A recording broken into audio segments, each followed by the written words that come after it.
Church के द्वार में भक्ति गीतों की जो कमी महसूस होती है उसे पवनदीप राजन के नए गाने त्रिनेत्रधारी ने पूरी तरह भर दिया है। ये गाना भगवान शिव के प्रति उनकी गहरी आस्था और श्रद्धा को बखूबी दर्शाता है। पवनदीप की जादुई आवाज, दिल को छू जाने वाले बोल और कर्णप्रिय संगीत इसे और खास बनाते हैं। गाने की शुरुआत बेहद सुकून भरी है। जैसे ही गाने की ध्वनि सुनाई देती है, मन में एक शांति का एहसास होता है।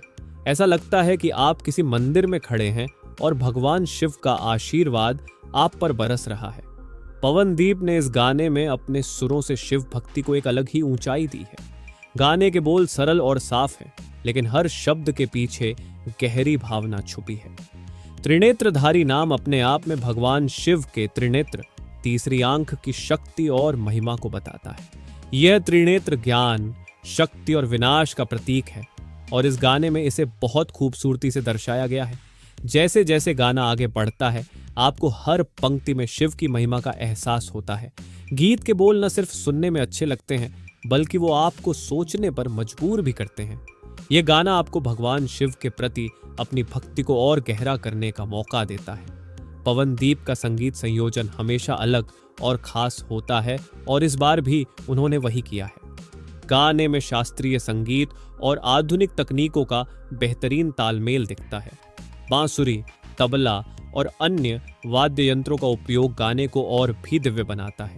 शिव भक्ति के गानों में अक्सर संगीत भारी भरकम हो जाता है, लेकिन त्रिनेत्रधारी में हर एक सुर और ताल इतनी खूबसूरती से गूंथे गए हैं कि गाना आपको अंत तक बांधे रखता है।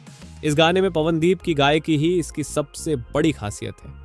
उनकी आवाज में जो गहराई है वो सीधे दिल तक पहुंचती है। पवनदीप ने जिस अंदाज में इस गाने को गाया है वो साबित करता है कि वो सिर्फ एक अच्छे सिंगर नहीं, बल्कि संगीत के एक सच्चे साधक भी हैं।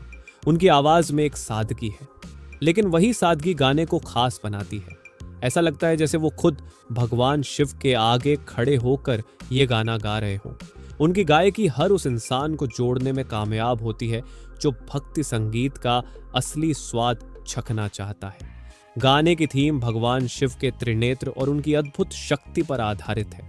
ये गाना सुनने के बाद ऐसा लगता है जैसे आप एक आध्यात्मिक यात्रा पर निकल गए हों। त्रिनेत्र, जिसे तीसरी आंख भी कहा जाता है, ज्ञान का प्रतीक है। जब यह खुलता है तो सभी बुराइयों का अंत हो जाता है।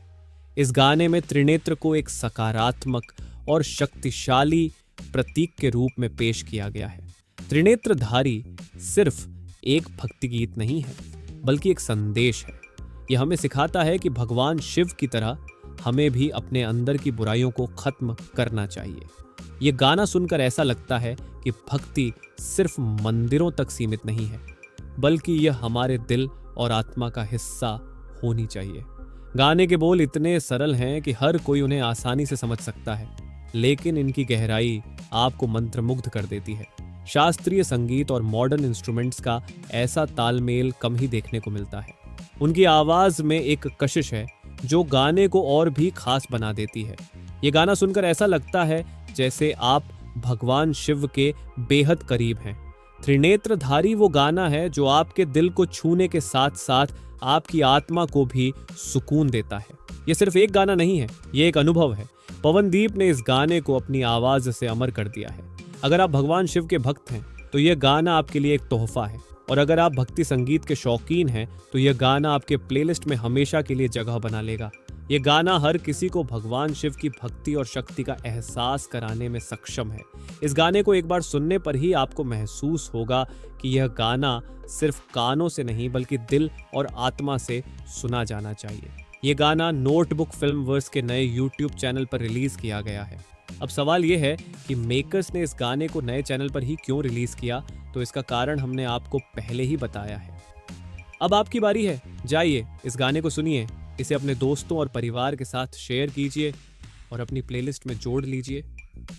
यकीन मानिए, मैं एक मुस्लिम होते हुए भी इस गाने को 5 से ज्यादा बार सुन चुका हूँ।